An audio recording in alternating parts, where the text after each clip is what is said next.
ગઈકાલ તારીખ 30/4/2026ના રોજ અંદાજે સાંજના 7 વાગે દાહોદ રૂરલ પોલીસ સ્ટેશનને ખબર મળેલી કે નસીરપુરા ગામે કબ્રસ્તાનમાં એક નવયુવાનની ડેડ બોડી પડેલ છે. જે અનુસંધાને માનનીય રેન્જ આઈજીપી શ્રી વિધિ ચૌધરી સાહેબ તેમજ એસપી શ્રી રવિરાજસિંહ જાડેજા સાહેબ નાઓના માર્ગદર્શન હેઠળ તેમને જાણ કરી અને તેમની સૂચના મુજબ એલસીબી, એસઓજી અને દાહોદ રૂરલ પોઈન્ટ શ્રી કામળિયા સાહેબ તમામે ટીમ ભેગી કરી અને ત્યાં તાત્કાલિક પહોંચ્યા. સૌથી પહેલાં તો મરણ જનારની ઓળખ કરી તો માલુમ પડ્યું કે મરણ જનાર છે એ નાની ખરજનો રહેવાસી છે, જેનું નામ અરવિંદ હતું. ત્યાર પછી તેની ઓળખ થઈ ગયા બાદ તેને કેવી રીતે મારી શકાય હોઈ શકે, કેવી રીતે મારી શકાય હોઈ શકે, શું કારણ હોઈ શકે તે શોધવાની કોશિશ કરતાં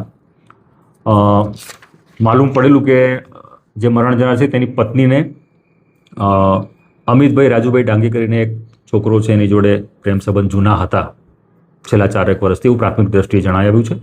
તે દિશામાં તપાસ કરતાં અને ટેકનિકલ પુરાવાઓ અને હ્યુમન સોર્સિસથી માહિતી મેળવતા આ બાબતમાં થોડી ઘણી હકીકત જણાઈ આવી. ત્યારબાદ આ આરોપીને પોલીસ સ્ટેશન લાવી ખૂબ જ ટેકનિકલી અને પ્લાનિંગપૂર્વક ઇન્ટ્રોગેશન કરતાં તેણે કબૂલી લીધું છે કે તેણે છોકરાનું મર્ડર કરેલ છે.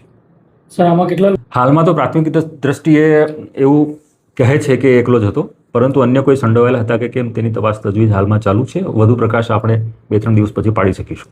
આ કામના આરોપીને આજરોજ નામદાર કોર્ટમાં રજૂ કર્યો હતો. નામદાર કોર્ટે 6 દિવસના રિમાન્ડ આપ્યા છે.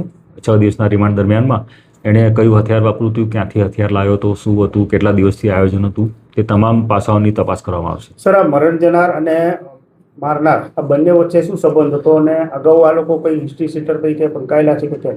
હા, આ મરણ જનાર અને મારનાર બંને એકબીજાને ઓળખતા હતા. એ અહીંયા એપીએમસીમાં મજૂરી કામ કરતા હતા. બંનેનો પરિચય જૂનો છે, એકબીજાના મોબાઈલ નંબર એકબીજા પાસે છે અને તેઓની ગુનાહિત હિસ્ટ્રી છે તેવું આરોપી જણાવે છે. આ બાબતની ખરાઈ પોલીસ રેકોર્ડ પરથી કરી આગળની કાર્યવાહી કરવામાં આવશે.